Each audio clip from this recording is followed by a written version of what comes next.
প্রিয় একাদশ দ্বাদশ শ্রেণীর শিক্ষার্থীবৃন্দ, অনলাইন ক্লাসে তোমাদের স্বাগতম। কেমন আছো তোমরা? আশা করি তোমরা সবাই ভালো আছো। প্রিয় শিক্ষার্থীবৃন্দ, আমি রঘুনাথ বণিক, সহকারী অধ্যাপক, পরিসংখ্যান বিভাগ, মাইলস্টোন কলেজ। গত ক্লাসে আমরা পরিসংখ্যান দ্বিতীয় পত্রের দ্বিতীয় অধ্যায়ের আমরা গাণিতিক সমস্যার সমাধান করেছিলাম এবং বিগত ক্লাসগুলোতে আমরা এই অধ্যায় থেকে বেসিক ধারণা আমরা নিয়েছি। ঠিক তারই ধারাবাহিকতায় আমাদের তৃতীয় অধ্যায় আজকে আমরা শুরু করব।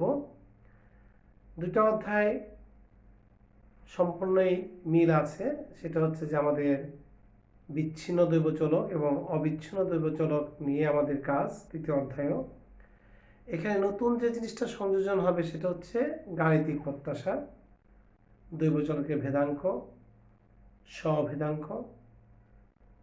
আমরা এর উপরেও তোমাদের সাথে একটি ক্লাস আমরা নিয়েছি। আজকে আমাদের গাণিতিক প্রত্যাশার একটি দ্বিতীয় ক্লাস। তো আমরা আজকে এই অধ্যায়ের একটি গাণিতিক সমস্যার সমাধান করব। তো চলো প্রিয় শিক্ষার্থীবৃন্দ, আমরা ক্লাসটি শুরু করি। আমি দেখো বোর্ডে একটি সমস্যা আমি লিখেছি, একটি বিচ্ছিন্ন দৈবচলকের, যে দৈবচলক x এর সম্ভাবনা function px equal to 3 minus modulus 4 minus x by k। x এর ভ্যালুগুলো দেওয়া আছে 2 3 4 5 6। প্রথম প্রশ্নটা হচ্ছে আমাদের k এর মান নির্ণয় করে সম্ভাবনা বিন্যাস নির্ণয় করতে বলছে। সেকেন্ড কোশ্চেনটা যদি y সমান 2x minus 1 হয় তবে এক্সপেকটেশন অফ y এবং ভ্যারিয়েন্স অফ y নির্ণয় করে তুলনা করো। প্রিয় শিক্ষার্থীবৃন্দ, এখানে এক্সপেকটেশন y হচ্ছে আমাদের, আমরা বলতে পারি যে y চলকের গাণিতিক গড় বা y দৈবচলকের প্রত্যাশিত মান, আর ভ্যারিয়েন্স y হচ্ছে y চলকের আমাদের কি ভেদাঙ্ক। x চলককে আমাদের এখানে y কনভার্ট করে আমাদের গাণিতিক প্রত্যাশা বের করতে বলা হয়েছে। তো চলো আমরা অঙ্কটি সলভ করি। তো সলভ করার আগে দেখো আমরা দেখি, আমি একজনকে একটু জিজ্ঞাসা করব যে এই যে px এর যে ফাংশনটা আমরা লিখলাম এটা কি ফাংশন বোঝায়? এটা কি বিচ্ছিন্ন দৈবচলকের ফাংশন না অবিচ্ছিন্ন দৈবচলকের ফাংশন? হ্যাঁ, এটা বিচ্ছিন্ন দৈবচলকের ফাংশন। ওকে, তাহলে তুমি বলো দেখি যে বিচ্ছিন্ন দৈবচলকের দুইটা শর্ত ছিল। কি কি শর্ত দুটি? দেখি, এক নম্বর শর্তটা কি ছিল? হ্যাঁ, p of x is greater than equal to 0। দুই নম্বর শর্তটা কি ছিল?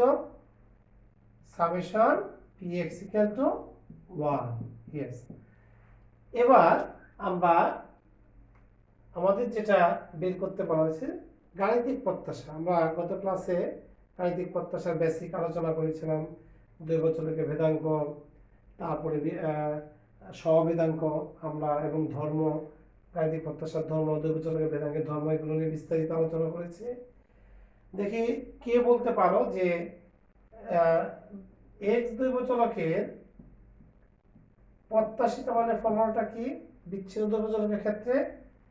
হ্যাঁ, কি সামেশন x ইকুয়াল টু যে রেঞ্জ থাকে, যাই হোক সামেশন x ইকুয়াল টু, আমরা রেঞ্জ যদি ধরি a টু b বা যাই ধরি, x fx, x px, not fx, px। এটা হচ্ছে আমাদের কি, এখানে মাইনাস ইনফিনিটি থেকে প্লাস ইনফিনিটি হতে পারে এই ভ্যালুটা। এই হচ্ছে আমাদের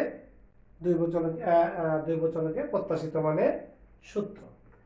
তারপরে আমরা ভেরিয়েন্স অফ এক্স এর সূত্র আলোচনা করেছিলাম, যে expectation of x square minus expectation of x, ব্যবহারিক সূত্র আমরা আলোচনা করেছিলাম। এই তাহলে আমাদের কে এর মান বের করতে বলা হয়েছে। আমরা বিচ্ছিন্ন দৈবচলকের কে এর মান আমাদের এই দ্বিতীয় শর্তের মাধ্যমে বের করতে হবে। আর গাণিতিক প্রত্যাশার সূত্র এটা, ভেদাঙ্কের সূত্র এইটা। তারপর আমরা বের করে তুলনা করব। তাহলে চলো আমরা সমাধানটি শুরু করি। প্রথমে আমাদের কি দেওয়া আছে, যে দেওয়া আছে ফাংশনটা আমরা লিখি যে px ইকুয়াল টু কি 3 minus modulus 4 minus x 4 minus x divided by কি। এখানে কে এর ভ্যালু দেওয়া আছে 2 3 4 5 6। তাহলে আমাদের এখন বের করতে হবে এখানে কে এর মান। তাহলে আমরা জানি কি জানি আমরা জানি কি জানি দ্বিতীয় শর্তটা একটু আগে আমরা লিখেছি যে সামেশন px ইকুয়াল টু 1। এখানে x এর ভ্যালুগুলো, এটা নট কে, x এর ভ্যালুগুলো হচ্ছে আমাদের কি 2 থেকে 6। তাহলে আমরা দেখো এখন এখানে আমরা ফাংশনটি বসিয়ে দেই summation x equal to 2 to 6, আর আমাদের ফাংশনটা আছে 3 minus modulus 4 minus x by k equal to 1। এখন আমরা দেখো এখানে x এর ভ্যালু যদি আমরা 2 বসাই তাহলে আমাদের প্রথম পদটা কত হচ্ছে, দেখো 4 মাইনাস 2 মানে 2, 2 এর মডুলাস 2, তাহলে 3 মাইনাস 2 বাই কে মানে 1 বাই কে। সামেশনের জন্য প্লাস, যদি আমরা 3 বসাই 4 মাইনাস 3 মানে 1, 1 এর মডুলাস 1, 3 থেকে 1 বিয়োগ করলে 2, 2 বাই কে। তারপরে দেখো আমরা যদি এখানে 3 বসাই 4 বসাই তাহলে 4 মাইনাস 4 মানে 0, 0 এর মডুলাস 0, তাহলে 3 মাইনাস 0 মানে 3 বাই কে। আমরা যদি 5 বসাই তাহলে 4 মাইনাস 5 মাইনাস 1, মাইনাস 1 এর মডুলাস প্লাস 1, তাহলে 3 minus 1 that means 2 by 1 K.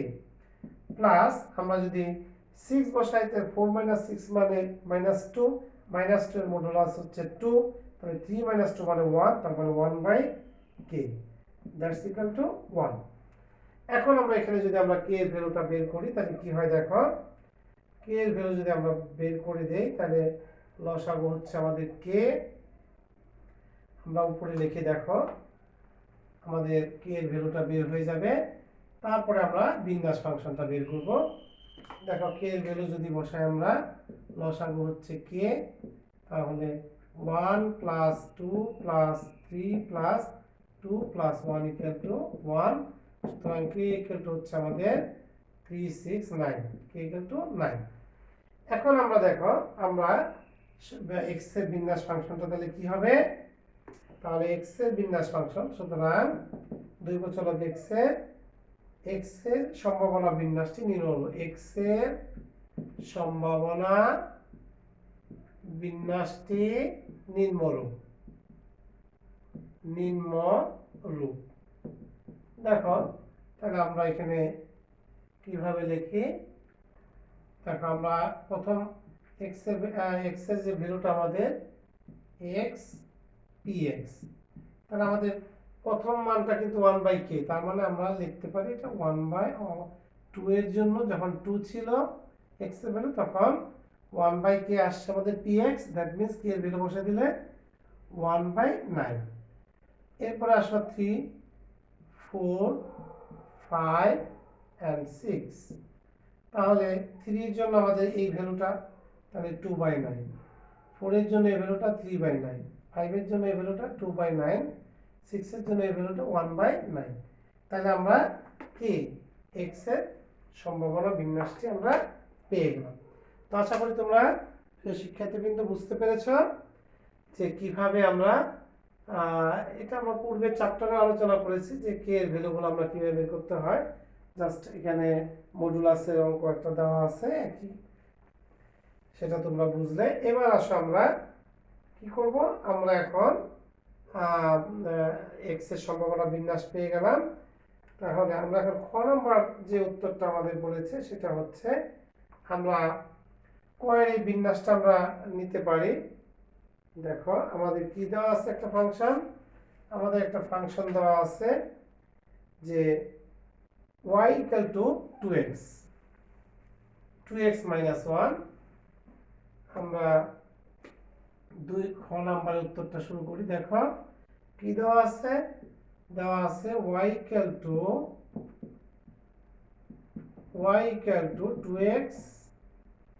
2x minus 1। এখানে x হলো আমাদের 2 3 4 5 6। তাহলে আমি x এর ভ্যালু যখন 2 হবে, x equal to যখন 2 হবে, তখন দেখো আমাদের y কত হচ্ছে? y equal to 2 into 2 minus 1 equal to 3। x যখন আমাদের 3 হবে, তখন y কত হচ্ছে? দেখো y equal to আমাদের 2 into 3 minus 1, that means 5। x equal to যখন 4 হবে, তখন y কত হচ্ছে আমাদের? আশা করি তোমাদের বুঝতে কোনো অসুবিধা হচ্ছে না। আমরা জাস্ট মানগুলো এখানে বসাই দিচ্ছি। 2 into 4 minus 1 equal to 7। x equal to 5 হলে y equal to হবে 2 into 5 minus 1 equal to 9। x equal to 6 হলে y equal to হবে 2 into 6 minus 1 equal to 11। তো ঠিক আছে, আমরা কিন্তু x এর বিপরীতে আমরা y এর মানগুলো পেয়ে গেলাম। এখন আমরা যদি x এর মানগুলো বসাই, দেখো আমরা তাহলে সম্ভাবনা বিন্যাসটি কি পাবো? তাহলে y এর মান 3। দেখো y এর মান 3, আমি একটু উপরে সম্ভাবনা বিন্যাসটি লিখি যে y এর সম্ভাবনা ফাংশনটি হলো y এর সম্ভাবনা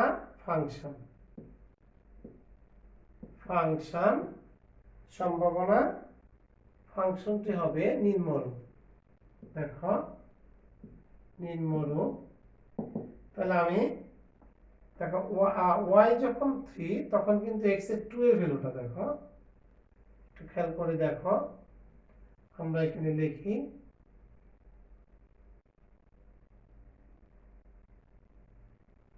দেখো y p of y। দেখো y যখন 3 4 3 পরে 5, তারপরে 7, তারপরে হচ্ছে 9 11।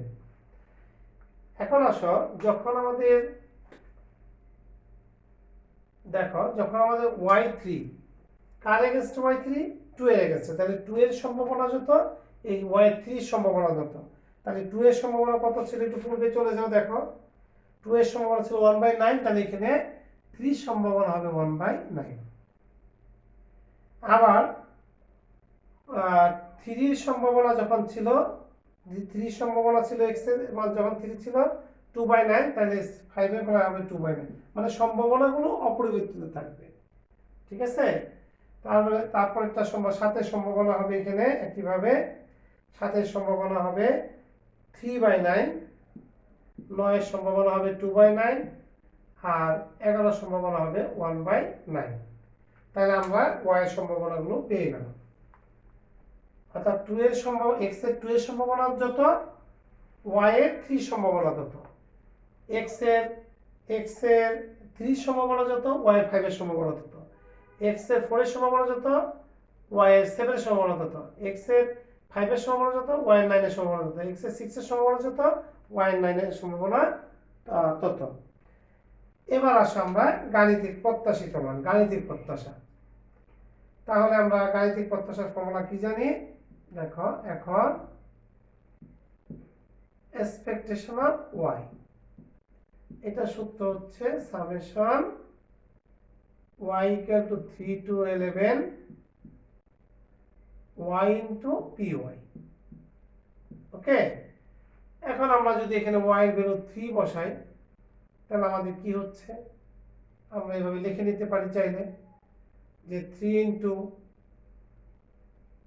into কি p of y equal to 3 plus 5 into p of y equal to 5 plus 7 into p of y equal to 7, y equal to 7, তারপরে 9 plus 9 into probability of y equal to 9 plus 11 into probability of y equal to 11। তাহলে দেখো, তাহলে 3 এর সম্ভাবনা কত? 1/9 plus 5 into 5 এর সম্ভাবনা 2/9 plus 7 into 7 এর সম্ভাবনা 3/9 প্লাস 9 ইন্টু 9 এর সম্ভাবনা 2/9 প্লাস 11 ইন্টু 11 এর সম্ভাবনা 1/9। তাহলে এটা ক্যালকুলেশন করলে আমরা যে মানটা পাচ্ছি সেটাই হচ্ছে আমাদের কি y এর প্রত্যাশিত মান। তাহলে আমাদের এই ভ্যালুটা কত আসতেছে? এই ভ্যালুটা আসতেছে আমাদের 1/9, আমাদের এই ভ্যালুটা হবে 7। আমরা যদি ক্যালকুলেশন করি এটা 7 হবে। আমরা একবারে লিখে দিলাম 7, তোমরা এটা ক্যালকুলেশন করে নিবা 7। আশা করি আমরা y চলকের দৈর্ঘ্য চলকের প্রত্যাশিত মান বা y এর এটা গাণিতিক গড় বলা হয়, প্রত্যাশিত মান বা গাণিতিক গড় বলা হয় বা গাণিতিক প্রত্যাশা। তোমরা বুঝতে পেরেছ? এখন আমরা কি বের করব? তাহলে এক্সপেকটেশন অফ y আমরা পেয়ে গেলাম 7। এখন আমাদের বের করতে হবে ভেরিয়েন্স অফ y। তাহলে ভেরিয়েন্স অফ y সূত্রটা কি আমরা একটু লিখি। এটা মুছে দিই, তোমরা আশা করি তোমরা তুলেছ, আমি মুছে দিচ্ছি। আমরা টেবিল থেকে মানগুলো নিয়ে নেব। এবার আসো আমরা এক্সপেকটেশন অফ ভেরিয়েন্স বের করতে হবে আমাদের। দেখো ভেরিয়েন্স অফ y আমরা কি জানি?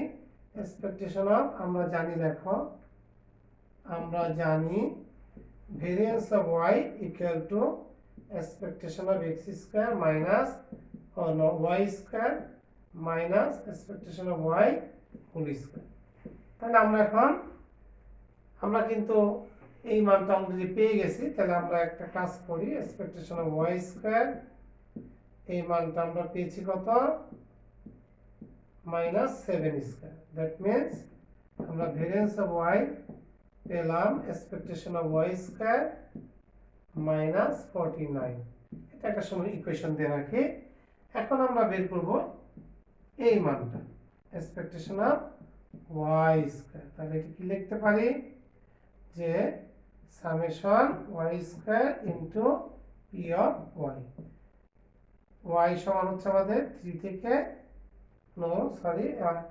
আমাদের লোয়েস্ট ভ্যালু 3, আচ্ছা যাই 3 আর আপার হচ্ছে আমাদের 11। তাহলে আমরা এখানে আমরা যদি 3 বসাই তাহলে 3 স্কয়ার ইনটু p অফ, আমরা এখানে একবার মান বসিয়ে দেই। আমাদের 3 এর জন্য ভ্যালুটা ছিল 1/9 প্লাস 5 স্কয়ার ইনটু কত? 2/9 plus 7 square into 3/9 plus 9 square into 2/9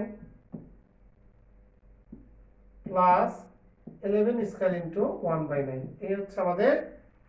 তাহলে এই ভ্যালুটা আমরা দেখি কত হয়। এই ভ্যালুটা আমাদের হবে, তোমরা ক্যালকুলেশন করে নেবে। এই ভ্যালুটা আমাদের হচ্ছে 489 ডিভাইডেড বাই